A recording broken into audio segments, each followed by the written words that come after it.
April 18th, 1943. Over the vast Pacific, the air thickened with extreme tension. Suffocating heat radiated from the roaring Allison engines of the 16 P-38 Lightnings, cruising just above the waves for their top-secret mission. Inside the cramped cockpit of Lightning 147, Lieutenant Rex Barber felt the sweltering heat closing in.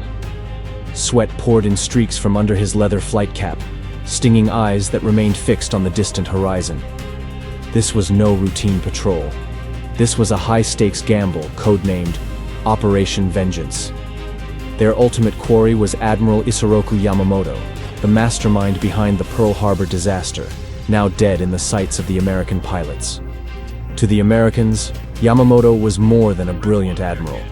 He was the symbol of an unforgivable enemy, the man who once arrogantly claimed he would dictate peace terms to Washington from within the White House itself. The American flight from the 339th Fighter Squadron was executing a masterpiece of military aviation, flying over 400 miles just above the waves to evade Japanese radar, a journey demanding absolute radio silence and iron discipline. Barber gripped the controls tight, knowing a single mistake, a stray dip, or an accidental radio signal would collapse the entire plan. U.S. intelligence had decrypted Yamamoto's itinerary down to the minute, providing a narrow window. The admiral was scheduled to land at Balalai Island at 9:35 a.m. Their mission was simple but brutal. Prevent this arrival by delivering death in the sky. As the lush coastline of Bougainville rose into view, focus intensified. As the green coastline of Bougainville appeared, Barber scanned the heavens with intense focus. According to the plan, they were to intercept a single Mitsubishi G4M Betty bomber carrying the admiral, escorted by 6 Zeros. The bomber would be escorted by 6 Zero fighters, circling like hawks. 12 Lightnings would climb to form a protective umbrella, while the 4-ship killer group, led by Thomas Lanphier, would dive straight for the target. But the battlefield is always a place of cruel surprises. At 9:33 a.m., a voice crackled through the headsets, shattering hours of silence. "Bogies! 11 o'clock high!" The enemy formation emerged from between the white clouds. Contrary to intelligence, there were 2 Betty bombers, not one, flying low and shielded by 6 Zeros. The American pilots were stunned. Which one held Yamamoto? Hesitation could mean failure, and the answer flashed instantly. Their choice was clear: we'll take them both. But as they prepared to strike, the plan fractured further. Besby Holmes's auxiliary fuel tanks were jammed and refused to release, making his aircraft dangerously sluggish for combat. In a dogfight, a Lightning carrying heavy drop tanks is like a bird with stones tied to its feet. Barber watched anxiously as Holmes broke formation, banking and diving sharply in a desperate attempt to shake them loose. Wingman Raymond Hine quickly followed to cover his teammate. Hine understood that leaving Holmes alone was a death sentence. He sacrificed his optimal attacking position to protect his friend's flank, leaving the group with only 2 strikers. Now, the killer group was left with only Barber and Lanphier to face the entire Japanese escort. Opportunity seemed to be slipping away. They had double the targets and only half the intended combat strength. On the other side, in the passenger cabin of the first Betty, Admiral Yamamoto sat in silence. His hands rested on his samurai sword, his eyes fixed out the window as if contemplating the Empire's waning fortunes. In the second, Betty, Chief of Staff Matome Ugaki, was drifting in and out of sleep, exhausted from grueling work. That peace was shattered when an escort Zero suddenly streaked past, rocking its wings frantically in warning. Ugaki jolted awake, seeing dark shapes charging from the sea. The radio operator screamed for the pilot to dive. The heavy bomber lurched, plunging toward the treetops in a desperate bid to escape the incoming Lightnings. The battle erupted with breathtaking speed. 3 escort Zeros immediately dove to intercept the 2 P-38s. Lanphier, protecting Barber, decided to break formation and climb to engage the Japanese fighters head-on in the clouds. Streams of 20mm fire from the Zeros stitched across the sky, striking Lanphier's wing. The sound of bullets hitting the aluminum fuselage rang out like hail on a tin roof, but Lanphier didn't flinch, holding his course. Lanphier held his thumb on the trigger, pouring out fire until the Zeros were forced to scatter. Now, Barber was alone, a solitary figure in the sky with 2 Bettys fleeing in opposite directions across the horizon.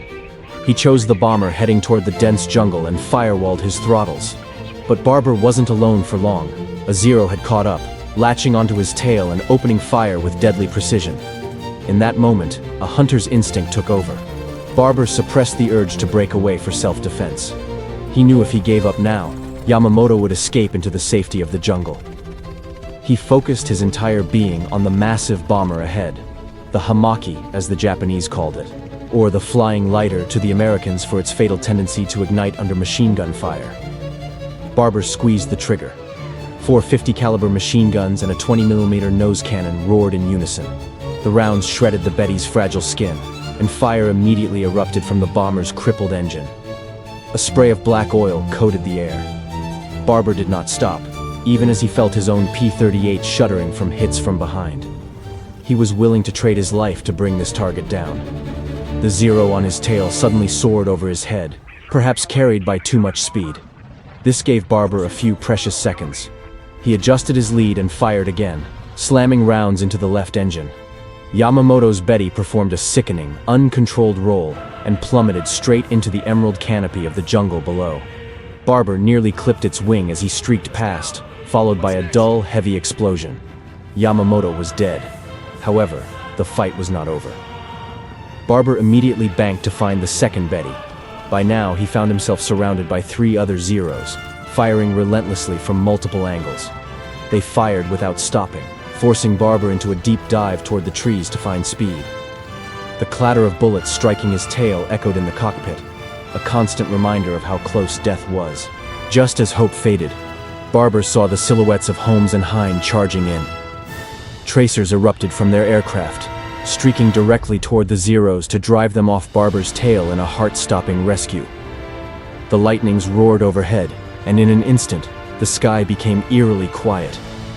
The Zeros scattered, leaving Barber alone to breathe the cold, precious air as he stabilized his damaged aircraft over the Pacific. By now, Holmes and Hine had caught up to the second Betty carrying Ugaki, which was trying to escape out to sea.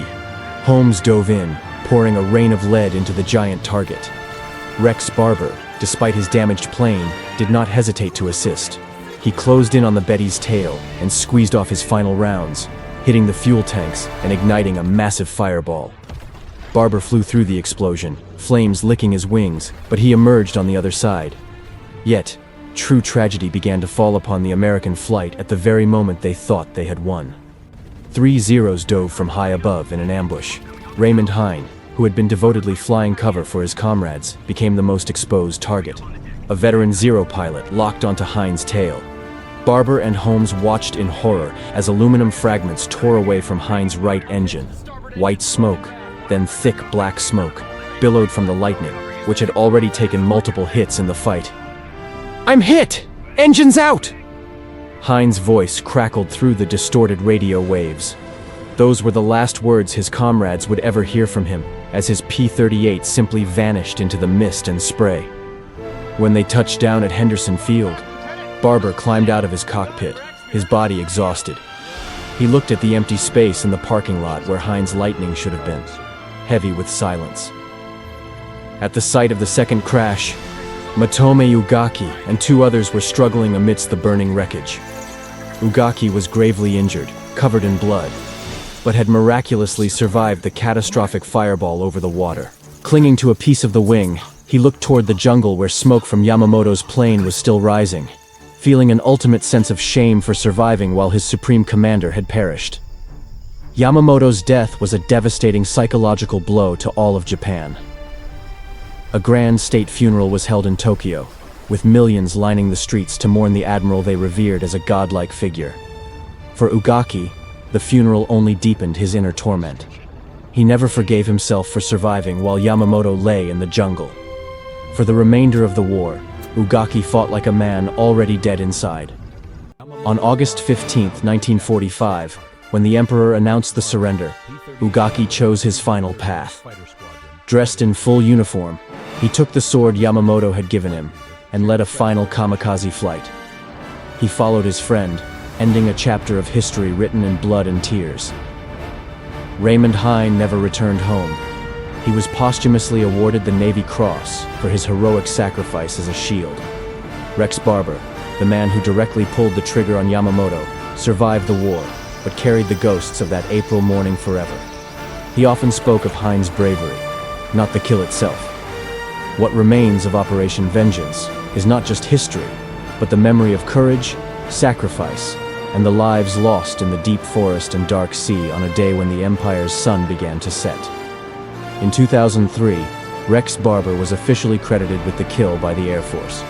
Their story will forever be remembered as a testament to the brave spirit of the Lightning pilots in the Pacific Theater.